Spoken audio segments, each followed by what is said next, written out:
Okay, guys, let's hope that this is our last video finally. Holy cow, one unit review, but several videos here. Starting with 17.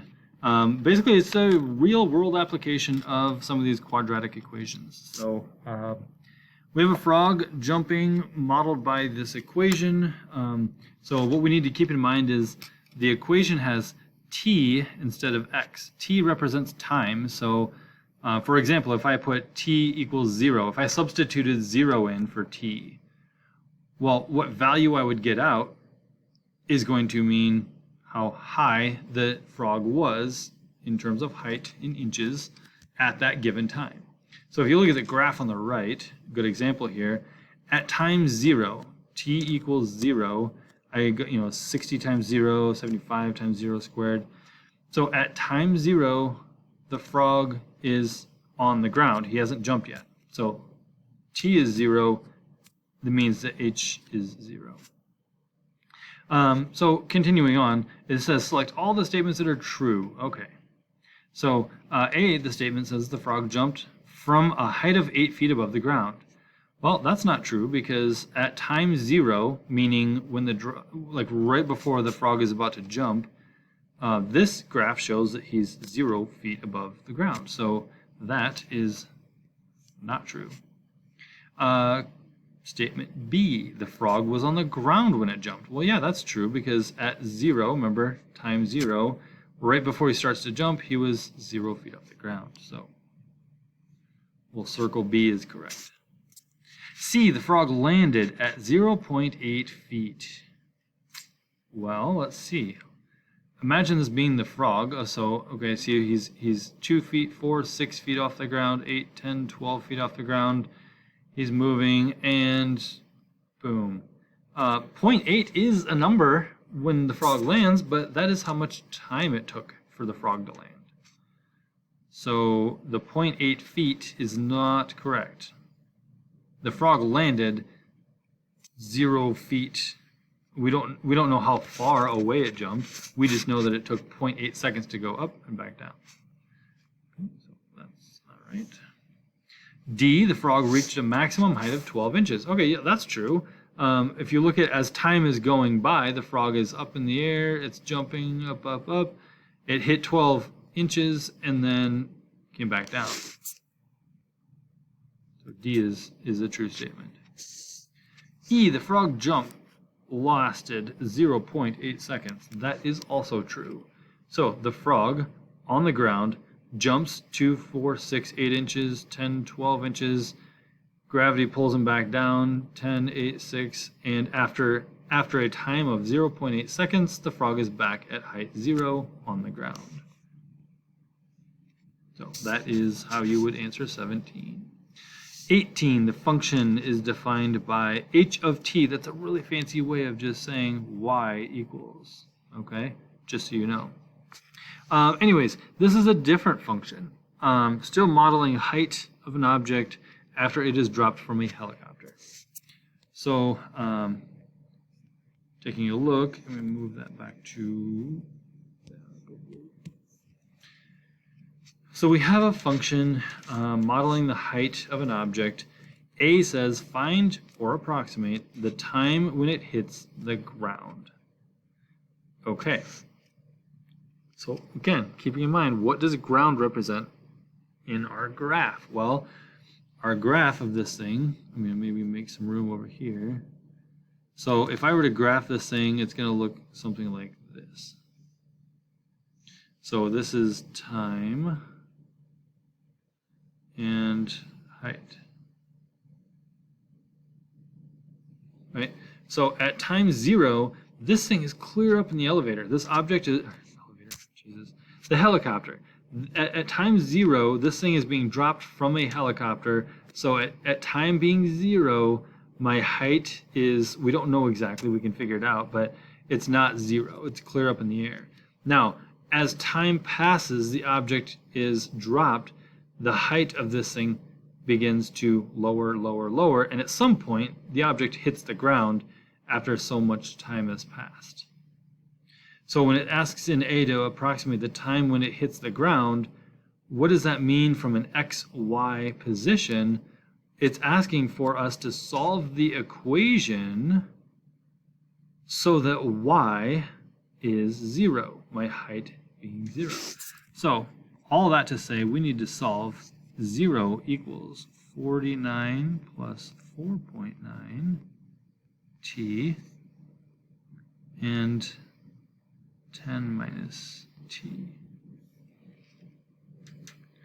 Okay, well, remember back from all the other stuff we did in the other videos, if I want to find where this whole thing becomes 0, what value of t makes this thing 0, I can really just evaluate where does that become 0 and where does this become 0, right? Okay. Well, over here, I'll do the one on the right first because that's really easy, right? That's saying, hey, t has to be 10. So after 10 seconds, if I plug in 10 into the equation, 10 seconds later, the height of this thing is 0 times 98, but 0 times anything is 0. So 10 seconds is an answer. Well, what's interesting is I can solve this side to be 0, right? Well, what happens if I do that? Oh, let's see. I'm going to use the space down here.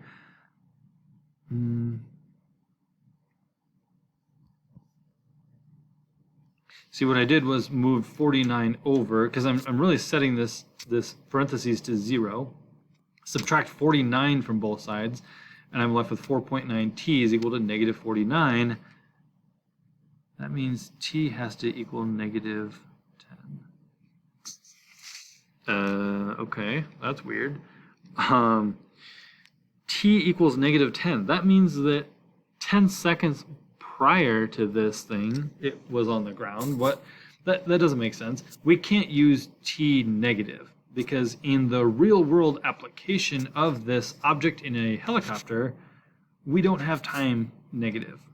So in other words, we are going to neglect this value and say that our only answer is 10 seconds.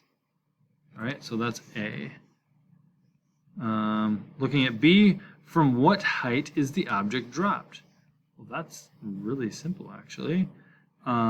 If I want to know where was it dropped from, I'll ask you this. What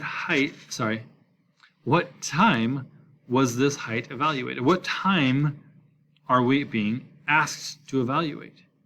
Well, from what height was it dropped? Well, it was dropped starting at time 0. Right? So if time is 0, when it starts to be dropped, I can just plug in for h of t.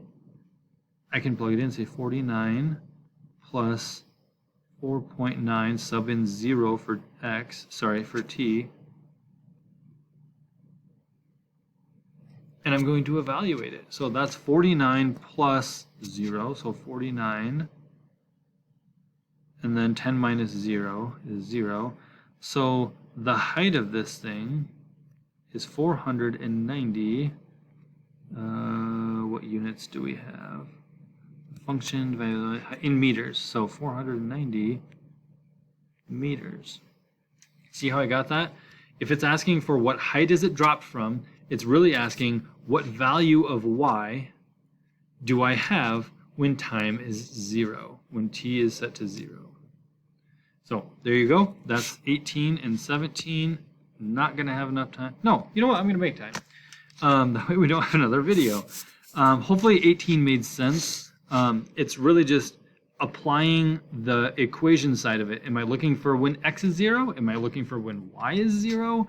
But basing it in a real world application. So that's 18AB. 19, what do we have?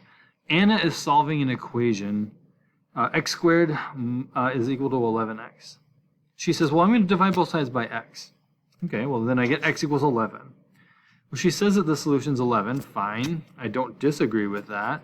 But then Kate solves the equation by rewriting it, setting it to 0. So when Kate graphs this equation, she has 2 intercepts. She has 2 solutions. So Kate says the solutions are 0 and 11, not just 11. Well, I mean, I don't disagree with Kate either. I mean, they both said, well, dividing by x on both sides gets you x equals 11. Kate says, well, I'm going to graph it, solving it, and I see that the options are 0 or 11. So I would agree with Kate that there are two solutions. You'll learn this later, maybe in Algebra 2.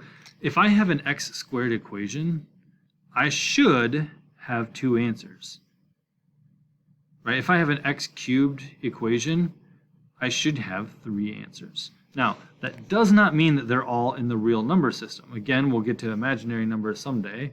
But, you know, here's what happened. When you took x squared equals 11x, when you just arbitrarily, let's divide by x on both sides, what you have just done by dividing by the variable, you have essentially cut out that solution as existing. See, x squared, y equals x squared is a parabola. If I divide that and say y equals, instead of this is y equals x squared. Now, if I were to just graph that by dividing by x, I would get y equals x. And that is an equation that's just a diagonal. And the problem with that is, how many times did my curve cross the x-axis? How many solutions do I have? I have two. Now, all of a sudden, in this example here, I've cut one of my solutions out by dividing by my variable. So, what you have to do is understand that if I have x squared to start with, I have two solutions that I am looking for. You cannot divide by the variable, because what you're going to do is you're going to lose one of your solutions in the algebra. And in the end, you shouldn't. You can't do that because your answer is not fully finished. So, long story short, Anna, while good merits, and she didn't seemingly do anything wrong by dividing both sides by the same thing, she did remove one of the solutions. So Kate is correct. There are two solutions.